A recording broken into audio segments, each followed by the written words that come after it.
दोस्तों, किसी के साथ हमारा रिश्ता कैसा रहेगा यह हमारे बात करने के तरीके पर निर्भर करता है। सोचे समझे बिना बोलेंगे तो रिश्ते बिगड़ सकते हैं। कभी कभी कुछ परिस्थितियां ऐसी बन जाती हैं जब रिश्तों के लिए मौन रहना ज्यादा बेहतर रहता है। मौन रहना एक साधना की तरह है, लेकिन सोच समझकर बोलना एक कला है। अगर आप फिजूल की बातें करना अपनी दिनचर्या से हटा दें तो आप सकारात्मक और ऊर्जावान महसूस करेंगे। बोलकर सारा संदेह खत्म कर देने से अच्छा है चुप रहकर बेवकूफ समझा जाना। अज्ञान की सबसे बड़ी संपत्ति है मौन, और जब वह इस रहस्य को जान जाता है तब अज्ञान नहीं रहता। मौन नींद की तरह है, वह विवेक को ताजा रखता है। वाणी का वर्चस्व रजत है, किंतु मौन कंचन है।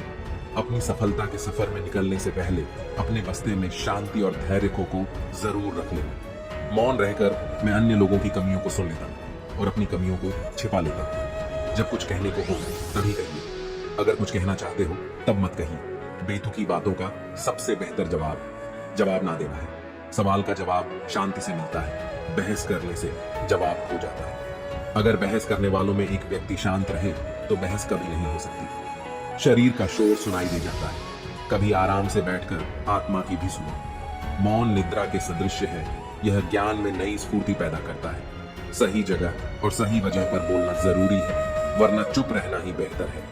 यदि तुम चाहते हो कि लोग तुम्हें तुम्हारी वास्तविक योग्यता से अधिक योग्य व्यक्ति समझे तो कम बोलो। बुद्धिमानी की बात कहने की अपेक्षा बुद्धिमान प्रतीत होना अधिक आसान है।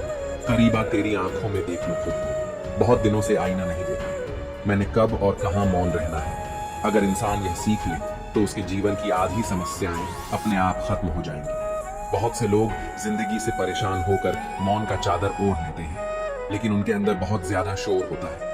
तुम अच्छे में अच्छा तो यहाँ बुरा कौन है? दूसरों की गलती पर खुदा और अपनी गलती पर सारा जहां मौन है।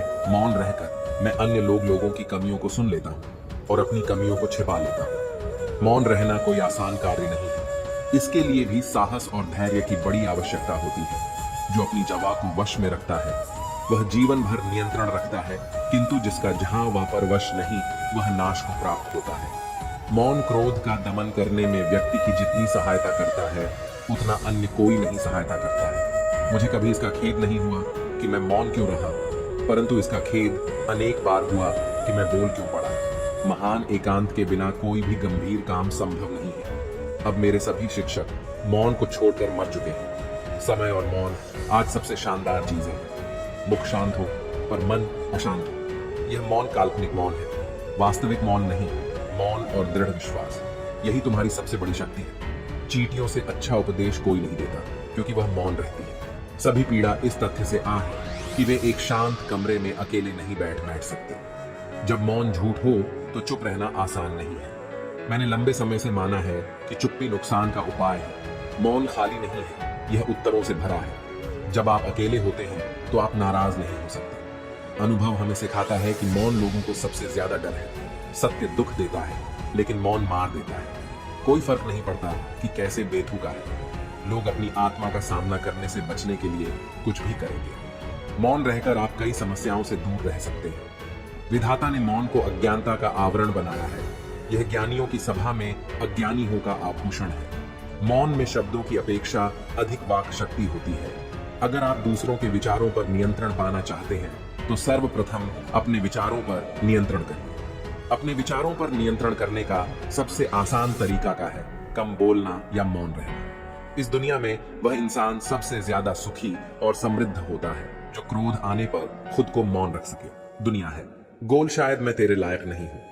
कोशिश जब भी करता हूं बताऊं तुझे अपने दिल की बात, तभी तुझे खोने का डर लगता है और मैं मौन हो जाता हूं। जिंदगी खूबसूरत है जब तक एक खामोश मूरत है सुननी हो। अगर दिल की बात तो मौन की जरूरत है। जिन्हें आपको गलत ही समझना है वह लोग आपके मौन का भी गलत अर्थ निकाल ही लेंगे। विधाता की अदालत में वकालत बद ही न्यारी है। खामोश रहिए, कर्म कीजिए, सबका मुकदमा जारी है। यदि किसी प्रश्न का उत्तर आपको पता नहीं है तो ऐसे में मौन रहना ही बुद्धिमानी है। कभी मौन रहकर देखो, इससे भी चमत्कार होता है। सही और जरूरत भर जो बोलते हैं लड़कियों को अक्सर उन्हीं से प्यार होता है। कुछ लोग मौन रहकर भी सब कह देते हैं, कुछ लोग सब कर भी कुछ नहीं कह पाते। इतना मत बोलिए कि लोग चुप होने का इंतजार करें, बल्कि इतना बोलकर चुप हो जाइए कि लोग दोबारा बोलने का इंतजार करें। मौन से दोस्ती करें।